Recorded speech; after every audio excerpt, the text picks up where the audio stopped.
إن الحمد لله نحمده ونستعينه ونستغفره ونعوذ بالله من شرور أنفسنا وسيئات أعمالنا من يهده الله فلا مضل له ومن يضلل فلا هادي له وأشهد أن لا إله إلا الله وحده لا شريك له وأشهد أن محمدا عبده ورسوله أما بعد فإن خير الحديث كتاب الله وخير الهدي هدي محمد صلى الله عليه وسلم وشر الأمور محدثاتها وكل محدثة بدعة وكل بدعة ضلالة وكل ضلالة في النار. أعوذ بالله السميع العليم من الشيطان الرجيم. قد أفلح من تزكى وذكر اسم ربه فصلى بل تؤثرون الحياة الدنيا والآخرة خير وأبقى إن هذا لفي الصحف الأولى صحف إبراهيم وموسى. تمام تر حمد و ثنا اور تعریف و ستائش، شکر و سپاس اللہ رب العالمین ارحم الراحمین کی ذات عالی صفات کے لیے مخصوص اور مستحق، لائق اور سزاوار ہے. افضل ترین صلوات اور برکات اور ازکیٰ ترین تحیات اور تسلیمات رحمت للعالمین سید الاولین والآخرین خاتم الانبیاء والمرسلین محمد الرسول اللہ صلی اللہ علیہ وسلم کی ذات بابرکات پر، ان کے اہل بیت اور ان کے صحابہ صحابیات، اور جو پھر اچھے طریقے سے اور نیک نیتی کے ساتھ اور پوری پابندی کے ساتھ ان کے نقش قدم پہ چلیں. اللہ تعالی ہمیں بھی ان میں شامل فرمائے. ان پر اللہ تعالی کی طرف سے یہ رحمتیں، یہ برکتیں، یہ تحیات اور تسلیمات ہمیشہ نازل ہوتے رہیں اور ان تک پہنچتے رہیں. بہت ہی لائق تکریم اور قابل احترام برادران و خواہران اسلام، حضرات و خواتین، سامعین و حاضرین اور ناظرین کرام، یہ جو آیات میں نے آپ کے سامنے تلاوت کی ہیں یہ سورۃ الاعلیٰ کی آیات ہیں، اور آپ میں سے اکثر کو یہ مستحضر ہوگا کہ رسول اکرم صلی اللہ علیہ وسلم جو مسلمانوں کے اجتماعات ہوتے تھے، عید الفطر کا اجتماع ہو، عید الاضحیٰ کا اجتماع ہو، جمعے کا اجتماع ہو، ان اجتماعات کے اندر جب رسول اکرم صلی اللہ علیہ وسلم جماعت کی امامت کرواتے تو آپ صلی اللہ علیہ وسلم کثرت کے ساتھ یہ دونوں صورتیں تلاوت فرمایا کرتے تھے، سورۃ الاعلیٰ اور سورۃ الغاشیہ. اور اسی طرح رسول اکرم صلی اللہ علیہ وسلم کا یہ معمول تھا کہ آپ صلی اللہ علیہ وسلم جمعے والے دن جمعے کی نماز میں سورۃ الجمعہ جو 28ویں پارے میں ہے، اور اسی طرح سورۃ المنافقون جو اس کے بعد والی صورت ہے، یہ دونوں صورتیں تلاوت فرمایا کرتے تھے. قرآن مجید یہ نماز میں پڑھنے کے لیے بھی ہے، اور یہ انسان کی یاد دہانی، انسان کی نصیحت و موعظت اور انسان کی اصلاح و تربیت کے لیے اللہ رب العزت کا پیغام اور اللہ رب العزت کی طرف سے ابلاغ بھی ہے. اللہ تعالیٰ نے اس کے ذریعے انسان تک اپنا پیغام پہنچایا ہے اور انسان کو یاد دلایا ہے کہ یہ چیز تمہیں ہر وقت پیش نگاہ رکھنی چاہیے. عرب تو رسول اکرم صلی اللہ علیہ وسلم کے ہم زبان تھے، اور وہ قرآن کی زبان کے رمز شناس اور اس کی لطافتوں سے پوری طرح آگاہ تھے. وہ تو جان جاتے تھے جب قرآن سنتے تھے. لیکن ہم لوگ عجم ہیں، ہماری اکثریت قرآن مجید کے معانی و مطالب سے ناآشنا ہوتی ہے، اور جو کچھ تھوڑا بہت سمجھتے بھی ہیں وہ اس پر توجہ نہیں کرتے کہ ہمیں کیا سنایا جا رہا ہے اور کیا پڑھا جا رہا ہے اور کس چیز کے متعلق ہمیں آگاہ کیا جا رہا ہے، خبردار کیا جا رہا ہے، توجہ نہیں ہوتی۔ تو میں مناسب سمجھتا ہوں کہ میں آپ کے سامنے یہ بات رکھوں کہ رسول اکرم صلی اللہ علیہ وسلم ان کا انتخاب کیوں کرتے تھے، آخر اس کی وجہ کیا تھی؟ اللہ اکبر۔ میں یہ سمجھتا ہوں اور بھی بہت سارے مقاصد ہیں، اور بھی بہت سارے مقاصد ہیں اور ہوں گے جو اہل علم جانتے ہیں، لیکن میں ایک ادنا سا طالب علم ہوں۔ میں اللہ رب العزت کے دیے ہوئے فہم اور اس کی عطا کی ہوئی سمجھ کے روشنی میں جو میں سمجھا ہوں، میں یہ کہتا ہوں کہ اس کے اندر اصل میں یاد دہانی ہے۔ مسلمانوں کو جو اکٹھے ہوتے ہیں اور ان کو اجتماعی طور پر ایڈریس کیا جاتا ہے، خطاب کیا جاتا ہے، اور ان کے سامنے زندگی کا مقصد متعین کیا جاتا ہے، اور اسلام کی تعلیمات کی روح ان کے سامنے اجاگر کی جاتی ہے، تاکہ لوگ یہ پیغام لے کے جائیں اور لوگ اسے یاد رکھیں اور اسے ہمیشہ اپنے سامنے پیش نگاہ رکھیں، اس کو نصب العین بنائیں، کسی وقت بھی یہ ان کی نظروں سے اور ان کے ذہنوں سے اوجھل اور غائب نہ ہو۔ وہ پیغام کیا ہے؟ سورۃ الجمعہ کے اندر اللہ رب العزت نے یہ بیان فرمایا، 28ویں پارے کی سورت جو نبی صلی اللہ علیہ وسلم پہلی رکعت میں پڑھا کرتے تھے، یسبح للہ ما فی السماوات وما فی الارض الملک القدوس العزیز الحکیم هو الذی بعث فی الامیین رسولا منہم یتلو علیہم آیاتہ ویزکیہم ویعلمہم الکتاب والحکمہ وان کانوا من قبل لفی ضلال مبین۔ ساری کائنات اللہ کی تسبیح بیان کر رہی ہے۔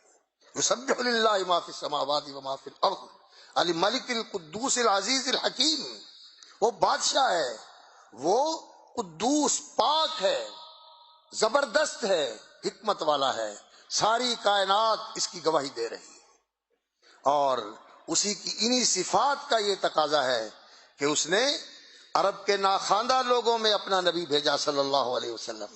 بعث فی الامیین رسولا منہم، کس کام کے لیے بھیجا؟ کیا ذمہ داری لے کے آئے؟ کیا مشن لے کے آئے؟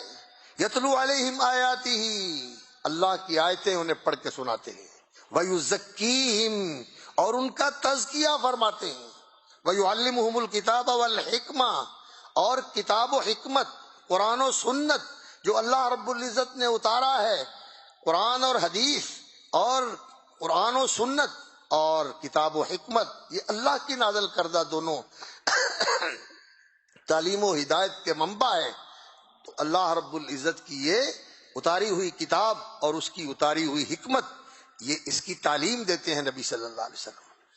وَإِن كَانُوا مِن قَبْلُ لَفِي ضَلَالٍ مُبِينٍ، اور لوگ اس سے پہلے کھلی گمراہی میں، بالکل بے خبری میں تھے، نادانی جہالت میں تھے، انہیں کچھ خبر نہیں تھی کہ انسانیت کا راستہ کیا ہے، اللہ کی رضا کا راستہ کیا ہے، اور انسان کی فلاح کا راستہ کیا ہے، اور انسان کی کامیابی کا راستہ کیا ہے۔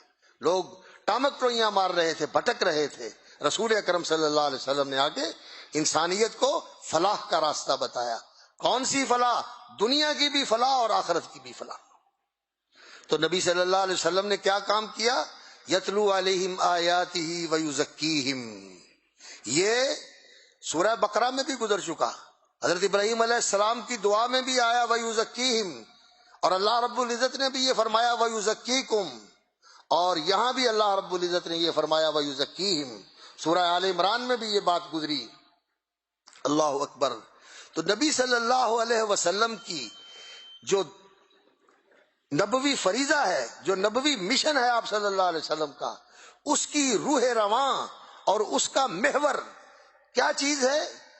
قرآن کی آیات کی تلاوت کرنا، کتاب و حکمت کی تعلیم دینا، اور اس تلاوت آیات کے ساتھ اور کتاب و حکمت کی تعلیم کے ساتھ مقصد کیا ہے؟ یزکیہم، لوگوں کا تزکیہ کرنا۔ اور مکی صورتوں کے اندر اللہ رب العزت نے اسی چیز کو اس طرح بیان فرمایا کہ انسان کی فلاح کو اسی کے ساتھ جوڑ دیا کہ فلاح پانے والا کون ہے؟ فلاح پانے والا وہ ہے جس نے اپنا تزکیہ کر لیا، جس نے اپنا تزکیہ کر لیا۔ جو میں نے اللہ اکبر سورۃ الاعلیٰ کی آیت پڑھی ہے، اسی طرح اللہ رب العزت نے 30ویں پارے میں سورۃ الشمس کے اندر بہت ساری قسمیں اٹھا کر اللہ رب العزت نے ایک حقیقت بیان فرمائی، والشمس وضحاها والقمر اذا تلاها والنهار اذا جلاها واللیل اذا یغشاها والسماء وما بناها والارض وما طحاها ونفس وما سواها۔ اللہ اکبر۔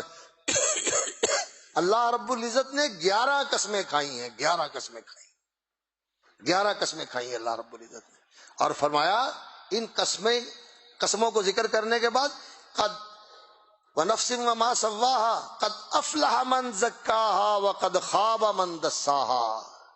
اس نفس انسانی کو جس نے پاک کر لیا، جس نے اس کو نکھار لیا، جس نے اس کو سنوار لیا، جس نے اس کو پاک کر لیا، جس نے اس کو ستھرا کر لیا، اللہ اکبر، وہ کامیاب ہو گیا۔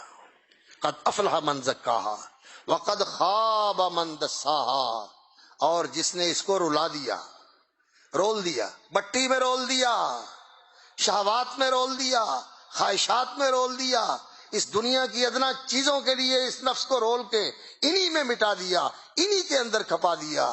وقد خواب من دساها، اسے کون سی قوت ملی تھی، اسے کون سی قابلیت و استعداد ملی تھی، کون سی صلاحیت اور کون سی لیاقت و قابلیت اللہ رب العزت نے اسے عطا فرمائی تھی۔ یہ تو فرشتوں سے بھی اوپر جا سکتا تھا، یہ تو اللہ کا محبوب بن سکتا تھا، یہ تو جنت کا وارث بن سکتا تھا۔ اللہ اکبر۔ اس دنیا کی عزتیں بھی اس کے لیے تھیں، اور آخرت کی عزتیں اور سرفرازیاں بھی اسی کے لیے تھیں، لیکن یہ ان ساری چیزوں سے آنکھیں بند کر کے، ان سے غافل ہو کر، ان سے منہ موڑ کر اسی دنیا کا ہو کے رہ گیا، اپنی خواہشات کا ہو کے رہ گیا، اپنی پیٹ کی خواہشات، اپنی شرمگاہ کی خواہشات، اپنے دماغ کے گھمنڈ، اپنی بڑائی، اپنی چودر، اپنی برتری، اور اپنے انتقام، اپنے غصے، اور اپنی کڑیں، اور اپنی قدیں، اور اپنی عداوتیں، ان کو پورا کرنے کے لیے یہ ساری زندگی بھاگ دوڑ کرتا رہے، کوشش کرتا رہے، اور یہ اس چیز کو بھول جائے کہ اللہ رب العزت تجھ سے کیا چاہتے تھے، اللہ نے تجھے کس عظیم مقصد کے لیے پیدا کیا تھا۔ یہ شیطانی اوصاف کے ساتھ اور حیوانی سطح کے اوپر اور اسی زمین کے اندر اپنے آپ کو ختم کر کے رکھ دے۔ قد خواب من دساها، جس نے اس نفس کو مٹی میں رلا دیا وہ ناکام و نامراد ہو گیا۔ اور رسول اکرم صلی اللہ علیہ وسلم کیا مشن لے کے آئے ہیں؟ رسول اکرم صلی اللہ علیہ وسلم نے دوسرے نبیوں کی طرح، اللہ اکبر، یہ سب سے عظیم کام کیا ہے کہ انہوں نے بڑی بڑی بلڈنگیں، بڑی بڑی یادگاریں جیسے بادشاہوں نے بنائی ہیں اور جیسے قوموں نے اپنی یادگاریں چھوڑی ہیں، نبیوں کی ایسی یادگاریں نہیں ہیں۔ انہوں نے دنیا کے اندر ایسے بڑے بڑے نشان نہیں چھوڑے کہ یہ فلاں کا بنایا ہوا ہے، یہ فلاں کا بنایا ہوا ہے، اور نہ ہی کوئی اس طرح کی دنیا کی آبادی کی چیزیں لوگوں کو سمجھائی ہو کہ تم یہ کرو تو تم ایسا کر لو گے، اور یہ کرو تو ایسا کر لو گے۔ نبیوں نے جو کام کیا ہے یہ سب سے عظیم کام ہے۔ نبیوں نے انسانوں کی تعمیر کی ہے، نبیوں نے انسانوں کو انسان بنایا ہے، انہیں انسانیت کا مقام بتایا ہے کہ انسانیت کا مقام کیا ہے، انسان کا مرتبہ کیا ہے، اس کائنات کے اندر اس کی حیثیت کیا ہے، اس کی زندگی کا مقصد کیا ہے۔ اللہ رب العزت نے اس کے سر پہ کون سی سرفرازی کا تاج رکھا ہوا ہے کہ اللہ نے اس کو زمین کی خلافت دی ہوئی، یہ ساری زمین اس کے لیے مسخر کی ہوئی ہے، اس کی ساری نعمتیں اللہ رب العزت نے اسی کے لیے پیدا کی ہیں، اور اسے اللہ رب العزت نے اپنی بندگی کے لیے پیدا کیا ہے۔ اور یہ زمین اور اس زمین کے وسائل اور یہاں رہنے کا دورانیہ جو انسان کو ملا ہوا ہے، اے انسان، اللہ رب العزت نے جس اہتمام سے تجھے پیدا کیا ہے، جس اہتمام سے تجھے پیدا کیا ہے کہ خلقتہ بیدی، کہ تجھے پیدا کرنے کے لیے اللہ فرماتے ہیں میں نے اپنے ہاتھ لگائے۔ سارا کچھ اللہ نے کلمہ کن سے بنایا، اور انسان کو اللہ رب العزت نے اس کے وجود خاکی کو، ہمارے بابا حضرت آدم علیہ السلام کے کالبد خاکی کو اللہ رب العزت نے اپنے ہاتھ لگا کے بنایا۔ خلقتہ بیدی، یہ اللہ رب العزت کا اہتمام غیر معمولی اہتمام ہے جس کا اللہ نے قرآن مجید میں ذکر فرمایا، اور پھر اس کو فرشتوں کا مسجود بنایا۔ پھر اس کو فرشتوں کا مسجود بنایا، اور پھر ہمارے بابا اور ہماری اماں حضرت حوا علیہ السلام کو اللہ رب العزت نے جنت میں بسایا، یہ بتانے کے لیے کہ میں نے تمہارے رہنے کی جگہ یہ بنائی ہوئی ہے، تم نے یہاں رہنا ہے، لیکن یہاں رہنے کے لیے یہ ضروری ہے کہ میری فرما برداری کرو، میری حدود کی پاسداری کرو، جیسے میں کہوں ویسے چلو، ویسے رہو۔ لیکن ہمارے ماں باپ بھول گئے، وہ یہ ذمہ داری نبھا نہ سکے، خطا ہو گئی، شیطان کے بہکاوے میں آ گئے، وہاں سے نکلنا پڑا۔ تو یہاں دنیا میں آئے تو اللہ رب العزت نے کہا کہ اب اس کے لیے تمہیں محنت کرنی ہوگی، تمہیں پہلے وہاں بسا دیا تھا اور ایک پابندی تھی اور سب کچھ کھلا تھا، لیکن وہ یہی ایک پابندی قائم نہ رکھ سکے اور اسی کو توڑ بیٹھے۔ کُلُوا مِنْہَا رَغَدًا حَیْثُ شِئْتُمْ، جہاں چاہو جو چاہو کھاؤ پیو، جہاں چاہو آؤ جاؤ۔ ایک چیز سے منع کیا ہے، سارا کچھ کھلا ہوا ہے، ایک چیز کی بندش ہے، اسی بندش کو توڑ بیٹھے، اسی بندش کو توڑ بیٹھے۔ تو اللہ رب العزت نے زمین پہ اتار دیا، اور یہاں آ کر پھر یہ فرمایا کہ اب وہی جنت تمہارے لیے ہے، لیکن اس کے لیے یہاں تم نے پھر مجاہدہ کرنا ہے، مشقت اٹھانی ہے، محنت کرنی ہے، سعی و کوشش اور کسب و تحصیل کے مراحل سے گزر کر اس جنت تک پہنچنا ہے۔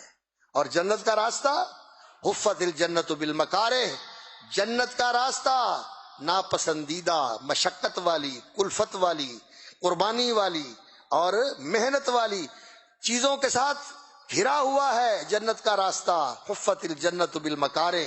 اور جہنم کا راستہ، جنت اوپر ہے اور راستہ بھی مشکل ہے، اور جہنم نیچے ہے اور راستہ بھی آسان ہے، اس لیے کہ من مانیاں، جی چاہیاں اور اپنی لذتیں اور اپنی اللہ اکبر اپنے شغل اور اپنے لہو و لعب، یہ چیزیں ان کے اندر انسان پڑ جائے تو یہ راستہ آسان بھی ہے، اور یہ راستہ انسان کو بھلا لگتا ہے کہ اس میں وقتی لذت ہے، وقتی خوشی ہے، وقتی مفاد ہے، وقتی راحت ہے، اور انسان کے لیے انجوائمنٹ ہے، انسان کے لیے پلیر ہے، وقتی طور پر، دائمی نہیں، بہت معمولی، اس سے پہلے بھی بہت کچھ جھیلنا پڑتا ہے اور اس کے بعد بھی بہت کچھ انسان کو برداشت کرنا پڑتا ہے، ایک وقتی چیز ہے۔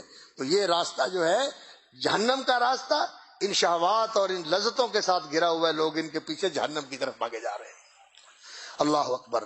اور اللہ تعالیٰ نے نبی اور رسول بھیجے، اسی لیے بھیجے کہ ان لوگوں کو اس راستے پر لگاؤ کہ یہ انسان صحیح انسان بنے، یہ اپنی قابلیت و قوت، یہ اپنی استعداد و صلاحیت جو اللہ رب العزت نے اس کے اندر رکھی ہے، کیونکہ اس میں اللہ رب العزت نے وہ ایک نورانی جوہر رکھا ہوا ہے جس کا نام روح ہے، جو اللہ رب العزت کے امر سے وجود میں آئی ہے، اور اللہ رب العزت نے اسے اپنی طرف نسبت فرمائی ہے کہ وَنَفَخْتُ فِيهِ مِن رُوحِي، میں نے اپنی طرف سے روح اس کے اندر پھونکی۔ اللہ کی روح نہیں ہے، اللہ رب العزت کی ذات کا کوئی حصہ کسی انسان میں نہیں ہے، اللہ رب العزت کی ذات میں سے کوئی ذات نہیں نکلی، نہ محمد رسول اللہ صلی اللہ علیہ وسلم، نہ عیسیٰ علیہ الصلوۃ والسلام، اور نہ جن کو لوگوں نے پنجتن پاک بنایا ہوا ہے کہ یہ اللہ سے نکلے ہیں۔ آپ لوگوں نے دیکھا ہوگا، لوگوں نے گاڑیوں کے پیچھے لفظ اللہ لکھا ہوتا ہے، اور اس اللہ کے الف کے اندر محمد اور لام کے اندر علی اور فاطمہ اور حسن اور حسین لکھے ہوئے ہوتے ہیں کہ اللہ ان کا مجموعہ ہے، اللہ ان کا مجموعہ ہے۔ یہ بالکل غلط ہے، جھوٹ ہے، بالکل باطل ہے، اس کی کوئی حقیقت نہیں ہے۔ باقی سب مخلوق ہیں، صرف ایک اللہ خالق ہے۔ عرش و کرسی سے لے کر فرشتے، نبی، جنات، انسان سب مخلوق ہیں، اور کائنات ساری مخلوق ہے، اور صرف ایک اللہ خالق ہے، اور اس خالق کی ذات میں سے کوئی نہیں نکلا۔ انسان کی روح بھی اللہ کی مخلوق ہے، اللہ کی مخلوق ہے۔ کئی لوگ یہ سمجھتے ہیں کہ یہ اللہ کی ذات کا حصہ ہے، یہ اللہ کے نور میں سے نکل کے انسان کے اندر آ گیا ہے۔ یہ نادانی ہے، یہ جہالت ہے۔ یہ اضافت جو ہے تشریف کی اضافت ہے، جیسے بیت اللہ کی اضافت ہے کہ یہ اللہ کا خاص گھر ہے۔ اور جس طرح ناقۃ اللہ، حضرت شعیب علیہ السلام کی اونٹنی کو یہ کہا تھا کہ یہ اللہ کی پیدا کی ہوئی خاص اونٹنی ہے، جو اپنی حیات کے اندر، اپنی خوراک کے اندر اور اپنی منفعت کے اندر ایک منفرد قسم کی اونٹنی تھی۔ جب کھاتی تھی تو سارا چارہ کھا جاتی تھی، پانی پیتی تھی تو ساری قوم کا پانی پی جاتی تھی، لیکن دودھ بھی اتنا دیتی تھی کہ سارے لوگ اپنے برتن بھر لیتے تھے۔ اللہ رب العزت کی ایک خاص مخلوق تھی وہ۔ تو اسی طرح یہ روح جو ہے یہ بھی ایک عظیم مخلوق ہے اللہ رب العزت، اس کے اندر بڑی قوت ہے۔ یہ اس گوشت پوست کے انسان کو، یہ اس خلق الانسان ضعیفا، کمزوریوں کے ساتھ پیدا کیے گئے انسان کو، یہ روح جب اس پہ محنت کی جائے، اس کو مضبوط کیا جائے، اس کو منور کیا جائے، اس کو ان اخلاق کے ساتھ آراستہ کیا جائے جو اللہ رب العزت کے پسندیدہ اخلاق ہیں، اور اللہ کے پسندیدہ بندوں کے اخلاق اور ان کے شمائل اور ان کے خصائل ہیں، اللہ کے نبی اور اللہ کے رسول صلوات اللہ وسلامہ علیہم وعلی نبینا افضل الصلاۃ والسلام، اور اسی طرح پھر جو ان کے سچے پیروکار ہیں، صدیقین، شہداء، نیکوکار، علماء، اولیاء اللہ، جو ان کے اوصاف ہیں، جو لوگ ان اوصاف کے ساتھ مزین کرتے ہیں، تو پھر ان کا بلندیوں کا سفر شروع ہو جاتا ہے، عظمتوں کا سفر شروع ہو جاتا ہے۔ یرفع اللہ الذین منکم، جو تم میں ایمان والے ہیں اللہ انہیں اونچا کرتا ہے، انہیں رفعت دیتا ہے، انہیں بلندیاں عطا کرتا ہے، انہیں اوپر لے جاتا ہے، اور یہ اوپر جاتے جاتے آسمانوں سے اوپر، سدرۃ المنتہا سے اوپر جنت الماوا تک پہنچ جاتے ہیں۔ اور جو اس روح کے اوپر توجہ نہیں کرتے، اور روح کا مسکن دل ہے انسان کا، یہ سینے میں دھڑکنے والا دل یہ روح کا مسکن ہے، اور روح اس جسم کے اندر اصل چیز ہے۔ اور یہ بات یاد رکھے، زندگی اور ہے، روح اور ہے۔ زندگی درختوں میں بھی ہوتی ہے، زندگی جانوروں میں بھی ہوتی ہے، زندگی انسان کے جسم کے مختلف حصوں کے اندر بھی ہوتی ہے، ہر سیل زندہ ہوتا ہے، اور جسم کا ہر ایک جزو جو ہے اس کے اندر زندگی ہوتی ہے۔ زندگی اور چیز ہے، روح اور چیز ہے۔ روح اللہ رب العزت کے امر سے وجود میں آئی ہے، اور یہ روحیں اوپر حضرت آدم علیہ الصلوۃ والسلام کے پاس ہے، نیکوں کی روحیں دائیں طرف اور بروں کی روحیں بائیں طرف وہاں موجود ہیں، وہاں سے لے کر پھونکی جاتی ہے اس جسم کے اندر۔ جب ایک مرحلہ گزر جاتا ہے انسان کی تخلیق کا، تو اللہ کا فرشتہ روح لے کر آتا ہے، انسان پہ پھونک دیتا ہے۔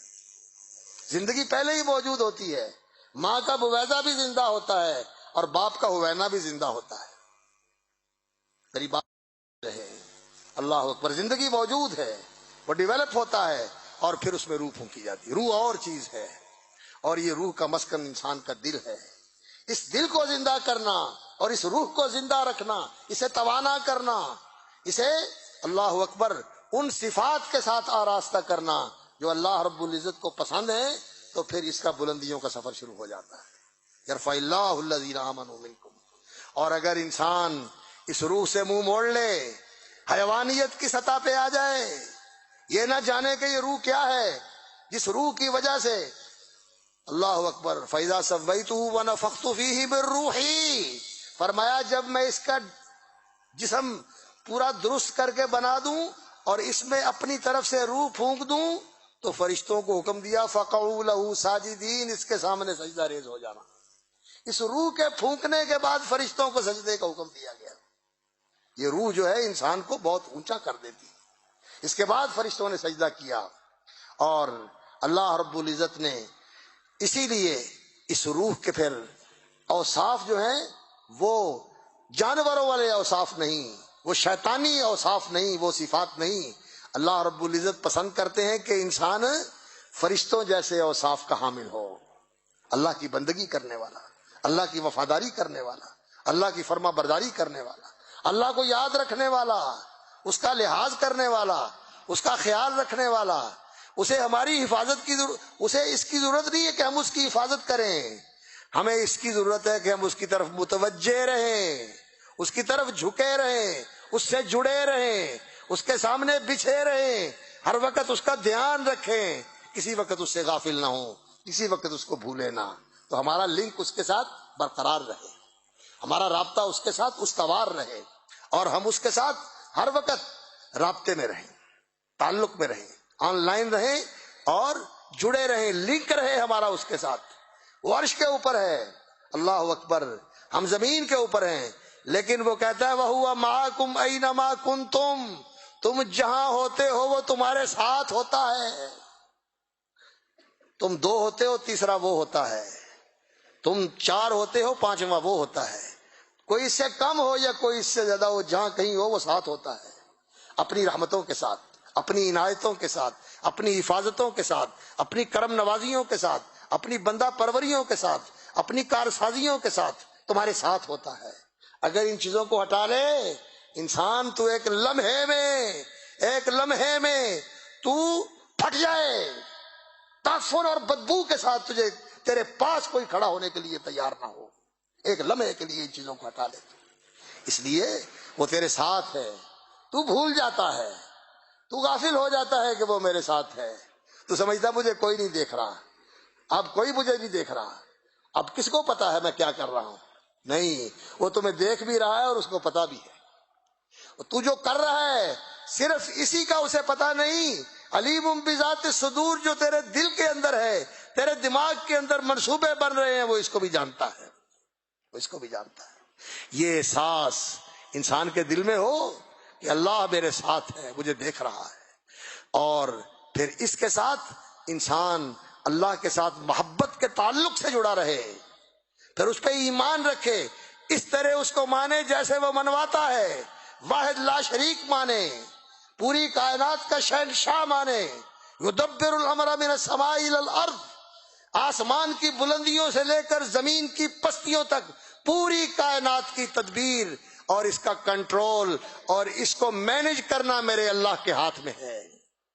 یدبر الامر من السماء الى الارض، اور ہر چیز کی ابتدا بھی اسی کے اذن سے ہوتی ہے، اس کے ارادے اور مشیت سے ہوتی ہے، اس کی تخلیق سے ہوتی ہے، اور ہر چیز کا کنٹرول بھی اس کے ہاتھ میں ہے، اور آخر کار اس پر حکم اس کا آتا ہے تو وہ باقی رہتی ہے یا وہ ختم ہو جاتی ہے. اول و آخر اللہ کی ذات ہے، والاول والآخر. اللہ رب العزت کو اس طرح مانے جس طرح ماننے کا اس نے حکم دیا ہے. وہ کہتا ہے کہ مجھے پکارو میں تمہاری دعائیں سنتا ہوں. وہ کہتا ہے مجھ سے مانگو میں تمہیں رزق دیتا ہوں. وہ کہتا ہے کہ تم اللہ اکبر میرے محتاج ہو، اور میری ساری کائنات ہی محتاج ہے میری.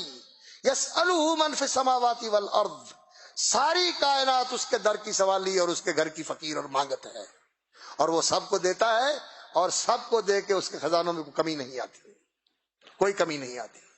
لوگوں نے داتا بنائے ہوئے ہیں، لیکن یہ تو خود سوالی ہیں، یہ تو فقیر ہیں، یہ تو محتاج ہیں. ان کے پاس کیا ہوگا جو کسی کو دے؟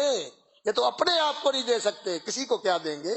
دینے والا صرف وہی ہے، صرف وہی. ان اللہ هو الرزاق، اللہ ہی صرف رزق دینے والا ہے.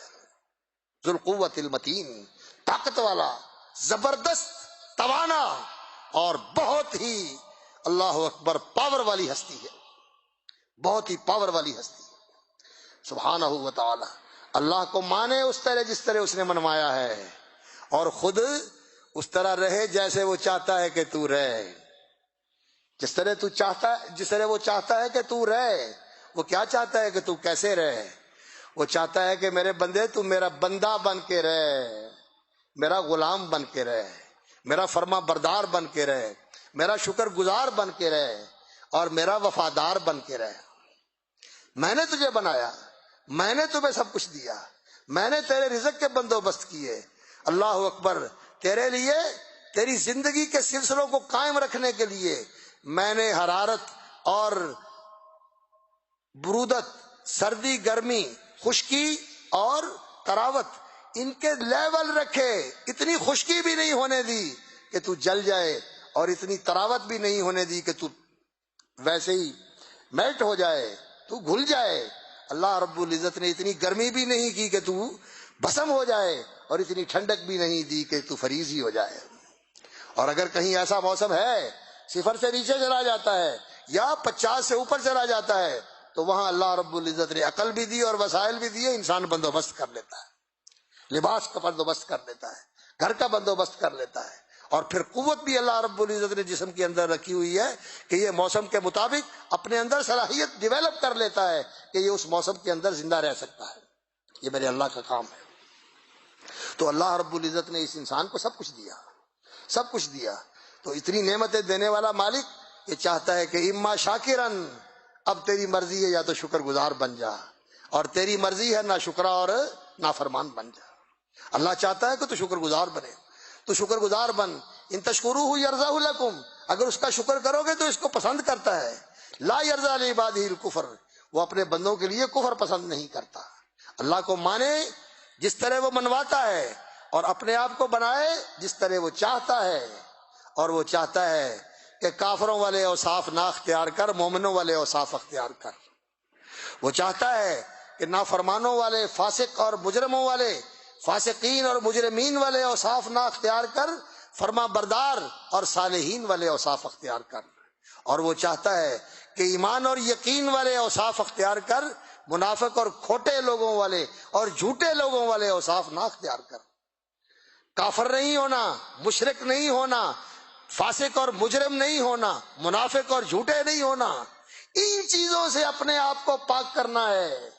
مومن بننا ہے سچا، مسلمان بننا ہے پکا، اور اللہ رب العزت کے ساتھ تعلق رکھنا ہے وفاداری کا، شکر گزاری کا، غلامی کی، اللہ اکبر، پکی غلامی کا، ہر حال میں غلامی اس کی، اور ہر حال میں فرما برداری اس کی، اور اس کے سامنے تکبر نہیں کرنا۔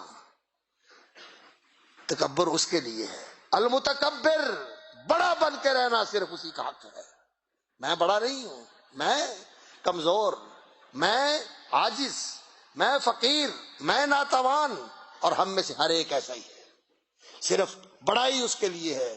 لہ الکبریاء فی السماوات والارض، آسمان و زمین میں بڑائی اس کے لیے ہے۔ تو بڑائی اس کے سامنے نہیں، اس کے سامنے عاجزی، فروتنی، مسکنت اور نیاز مندی، اللہ اکبر، اور اس کے سامنے اکڑنا نہیں بلکہ جھکنا ہے، جھکنا ہے۔ اس کا حکم آیا مان لو، اس کا بلاوا آیا آ کے جھک جاؤ، اللہ اکبر۔ جدھر سے روک دیا رک جاؤ، اور جہاں بلایا چلے آؤ، اس کے فرما بردار بن جاؤ۔ یہ انسان کے اندر وصف پیدا ہو جائے، قد افلح من تزکا، جس نے اپنے آپ کو پاک کر لیا، جس نے خود کو نکھار لیا، خود کو سنوار لیا، وہ کامیاب ہو گیا۔ قد افلح من تزکا، اور اس کا راستہ کیا ہے، راہ عمل کیا ہے، راستہ کیا ہے، لائحہ عمل کیا ہے؟ ذکر اسم ربہ، اپنے رب کا نام لیتا رہے، اپنے رب کو یاد رکھے، فصلی، اور نماز قائم رکھے، نماز میں غفلت نہ کرے۔ ایک تو غفلت یہ ہے کہ نماز پڑھتا ہی نہیں، دوسری غفلت یہ ہے کہ نماز بے توجہی سے پڑھتا ہے، تیسرا یہ ہے کہ نماز سنت کے خلاف پڑھتا ہے۔ نماز وقت پہ پڑھے، نماز توجہ سے پڑھے، اور نماز رسول اکرم صلی اللہ علیہ وسلم کی نماز کے مطابق بنا کے پڑھے، کیونکہ آپ نے فرمایا صلو کما رأیتمونی اصلی، اور خاص طور پر نماز کو دل کی حضوری کے ساتھ اور ذہن کے شعور کے ساتھ پڑھو، دل کے حضور کے ساتھ اور ذہن کے شعور کے ساتھ نماز پڑھو، تو پھر واقعتاً نماز اللہ کی ملاقات بن جاتی ہے، اور یہ نماز مومن کی معراج بن جاتی ہے، یہ مومن کی معراج بن جاتی ہے۔ وَذَكَرَ اسْمَ رَبِّهِ فَصَلَّى بَلْ تُؤْثِرُونَ الْحَيَاةَ الدُّنْيَا، اور اس دنیا میں دل نہ لگاؤ، یہ دنیا گزرگاہ ہے، دنیا مسافر خانہ ہے، جو آئے رہنے کے لیے نہیں جانے کے لیے آئے، اور میں اور آپ نہیں، جیسے پہلے چلے گئے میں نے بھی چلے جانا ہے، میں نے بھی نہیں رہنا۔ یہ دل لگانے کی جگہ نہیں ہے۔ دل کہاں لگنا چاہیے؟ جنت میں، آخرت میں، ہر وقت اس کی فکر، ہر وقت اس کا دھیان، میری آخرت اچھی ہو جائے۔ اور اس کا یہ معنی نہیں کہ دنیا چھوڑ دو، نہیں، آخرت کو مقدم رکھو، اسے پریفر کرو، اس کو اولیت دو کہ پہلے آخرت کی کامیابی کو سامنے رکھ کے میں نے کام کرنا ہے، فیصلہ کرنا ہے، ترجیح بنانی ہے آخرت کو حاصل کرنے کی، اور دنیا بعد میں ہے۔ اگر آخرت کے فائدے کے ساتھ دنیا کا فائدہ مل جائے الحمدللہ، اور اگر آخرت کے نقصان کے ساتھ دنیا کا بڑے سے بڑا فائدہ بھی ملتا ہو، نہیں چاہیے، نہیں چاہیے۔ فرمایا من حب آخرتہ، جو اپنی آخرت سے محبت کرتا ہے دنیا کا نقصان کرنا پڑتا ہے، کئی چیزیں چھوڑنی پڑتی ہیں۔ ہاں، جو چھوڑتا ہے انسان یہ نہ سمجھے کہ یہ میرے لیے تھی اور چھوٹ گئی، نہیں، جو تیرے لیے وہ تجھے مل کے رہے گی، تیرے مقدر کی چیز تمہیں مل کے رہے گی۔ نبی صلی اللہ علیہ وسلم نے فرمایا جبریل امین آئے اور انہوں نے میرے دل میں یہ بات ڈالی کہ اے میرے دوست، اے میرے ساتھی، اللہ اکبر، رسول اکرم صلی اللہ علیہ وسلم کے دوست اور ساتھی تھے جبریل امین علیہ الصلوۃ والسلام وعلی نبینا افضل الصلاۃ والسلام، اور وہ نبی صلی اللہ علیہ وسلم کے استاذ بھی تھے، معلم بھی تھے، معلم قدس تھے، اللہ اکبر۔ تو انہوں نے نبی صلی اللہ علیہ وسلم کو بتایا، اللہ اکبر، فرمایا کہ اے اللہ کے رسول، اعمل ما شئتا، جو چاہو عمل کرو، عمل کا بدلہ آئے گا، ملے گا، اچھے کا اچھا، برے کا برا۔ احبب من شئتا، جس سے چاہو پیار کر لو، تعلق جوڑ لو، دوستی لگا لو، رہنا نہیں ہے، چھوڑنا پڑے گا، یا وہ چھوڑ جائے گا یا تم چھوڑ جاؤ۔ اور یہ جان لو کہ کوئی بندہ دنیا سے جائے گا نہیں اس وقت تک جب تک اپنے مقدر کا رزق لے نہ لے، کھا نہ لے، برت نہ لے، استعمال نہ کر لے۔ اس لیے یقین رکھو جو مقدر کا ہے وہ تو ملے گا، اور جو مقدر کا نہیں، میں چاہتا ہوں مجھے مل جائے، جتنی مرضی بھاگ دوڑ کر لوں، نہیں ملے گا، نہیں ملے گا۔ جس سٹیٹس میں رکھنا ہے اللہ نے وہیں رہو گے، وہیں رہو گے، آگے نہیں جا سکتے۔ تو دنیا کے اندر انسان دل نہ لگائے، اس دنیا میں انسان دل نہ لگائے، اس دنیا میں رہتے ہوئے اس کا دل کہاں لگے؟ آخرت میں۔ یہ ہے اس نفس کا تزکیہ۔ صرف افسوس ہے مجھے کہ میں لیٹ ہو گیا، راستے میں ٹریفک کے ہجوم کی وجہ سے میں وقت پر نہیں پہنچ سکا، وگرنہ میں آج چاہتا تھا کہ میں آپ کے سامنے رکھوں وہ لائحہ عمل جو رسول اکرم صلی اللہ علیہ وسلم کی زندگی سے ہمیں معلوم ہوتا ہے کہ اس کے نفس کا تزکیہ کیسے کرنا ہے، ان کو ان اوصاف سے جو شیطانی ہیں، ان اوصاف سے جو حیوانی ہیں، ان اوصاف سے جو درندوں کے اوصاف ہیں، یہ درندوں والی صفتیں، درندوں والا مزاج، درندوں والی انسان کے اندر حیجانیت، کہ کسی بات پہ غصہ آیا، بیٹی کو مار دیا، بیٹے کو مار دیا، باپ کو مار دیا، ماں کو مار دیا، یہ درندگی ہے۔ اور یہ حیوانیت ہے کہ جنسی جوش نے جذبہ مارا، جنسی جذبے نے جوش مارا، تو پھر کوئی معصوم بچی اور کوئی معصوم بچہ نہیں دیکھتا، بس اس کے سامنے ایک ہی یہ جذبہ ہے کہ میں نے اس کی تسکین کرنی ہے، اپنی جنسی تسکین کے لیے میں کسی کو بھی نشانہ بنا دوں، حتیٰ کہ نعوذ باللہ نعوذ باللہ نعوذ باللہ شرم آتی ہے یہ بات کہتے ہوئے کہ مقدس اور پاکیزہ رشتوں کا بھی پرہیز نہیں کیا جاتا، کوئی بھانجی اور بھتیجی کو بھی نہیں دیکھتا، بلکہ کئی تو ایسے بدبخت اور ظالم ہیں کہ بہنوں تک کے اوپر ہاتھ اٹھا دیتے ہیں۔ انا للہ و انا الیہ، یہ حیوانیت ہے اور یہ شیطانیت ہے کہ انسان سارا لباس اتار دے، انسان بالکل بے شرم اور بے حیا ہو جائے، اللہ اکبر، اور اس طرح کی فلمیں بنائی جائیں اور اس طرح کے پوز نشر کیے جائیں پیسے کے لیے، شہرت کے لیے، کہ انسان اپنے آپ کو عریاں کر لے۔ یہ جانور پنا ہے، یہ شیطان پنا ہے۔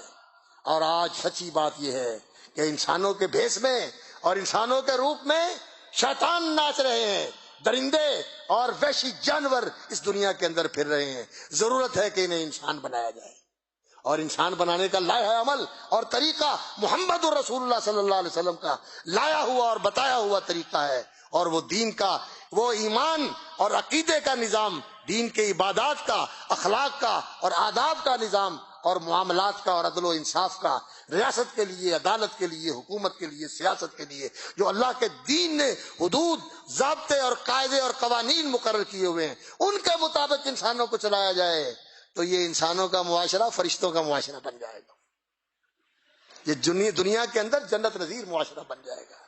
تو اللہ رب العزت سے ہم دعا کرتے ہیں کہ نبی صلی اللہ علیہ وسلم جو نماز میں پڑھا کرتے تھے، اور ہمارے بزرگ تھے حضرت حافظ محمد صاحب گوندلوی رحمۃ اللہ علیہ، ہمارے علماء کے استاذ تھے، اور ہمارے یہ جو علامہ برادران ہیں ان کے نانا جان تھے حافظ محمد صاحب گوندلوی رحمۃ اللہ علیہ، ہشام صاحب کے، ابتسام صاحب، اللہ تعالیٰ ان کی زندگیوں میں برکت کرے، ان کے نانا جان تھے۔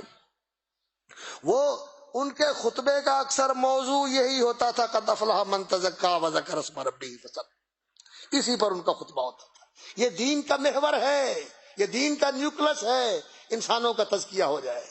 ہم بہت کچھ کرتے ہیں، دینی مصروفیات، دینی مشاغل، لیکن سچی بات یہ ہے کہ ابھی تزکیے نہیں ہو سکے، قدورتیں نہیں نکلی، بغض نہیں نکلے، حسد نہیں نکلا، دنیا پرستی نہیں نکلی، خواہش پرستی نہیں نکلی۔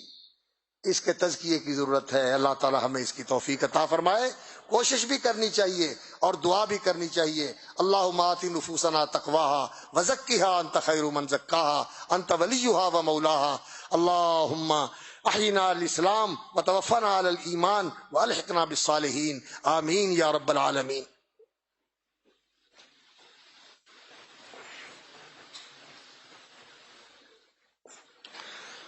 ان الحمد للہ نحمده ونستعینه ونستغفره ونستهدیه ونعوذ باللہ من شرور انفسنا وسیئات اعمالنا من يهده الله فلا مضل له ومن يضلل فلا هادي له واشهد ان لا اله الا الله وحده لا شريك له واشهد ان محمدا عبده ورسوله.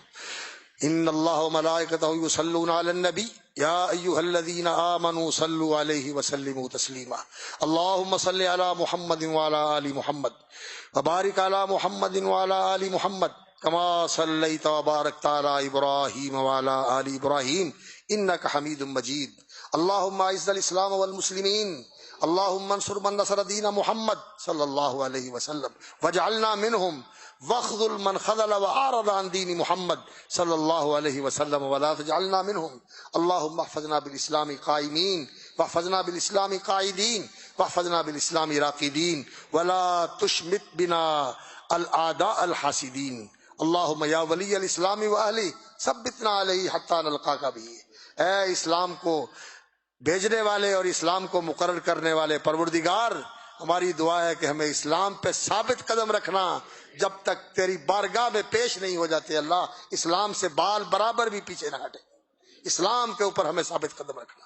اللہم یا ولی الاسلام وآلہ ثبتنا علیہ حتی نلقاک بہ. فاطر السماوات والارض انت ولینا فی الدنیا والآخرہ توفنا مسلمین والحقنا بالصالحین غیر خزایا ولا مفتونین. سبحان ربک رب العزت عما یصفون وسلام علی المرسلین والحمد للہ رب العالمین.